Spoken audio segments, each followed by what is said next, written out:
أبي من أرض عود فيصل ولحن الدان، من أرض الفل والكادي وأرض القمندان، وأمي منسوجة بألحان أيوب، من أرض العلم من أرض الشهداء الشجعان، وأنا دمائي جنوبية وعروقي شمالية، فافصلوني إن استطعتم فصلي، أو دعوني بلا هوية، ولا مانع إن قلتم عني دحباشية أم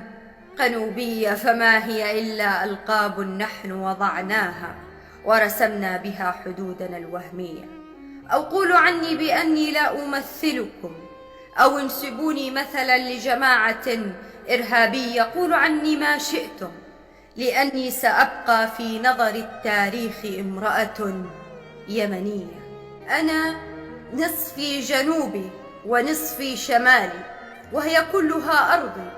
أعشق بحري وأهوى جبالي، نصفي في قصيدتي ونصفي الآخر عالق بين حروف مقالي، فكيف لكم أن تقيموا الحرب بين عمي وخالي، أن تسرقوا وحدتنا، أن تزرعوا البغض في عروقنا، حتى أصبحنا نشتم أعراضنا ولا نبالي، تركنا المهم من مآسينا ولا نسأل عن حقوق لنا تلاشت، ليغدو سؤالنا الأهم: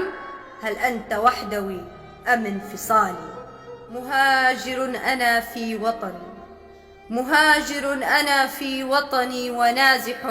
على مشارف أرضي، لا أدري ما هي جنسيتي وما هي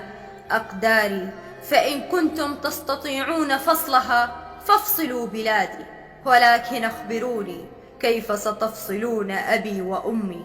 وأولادي.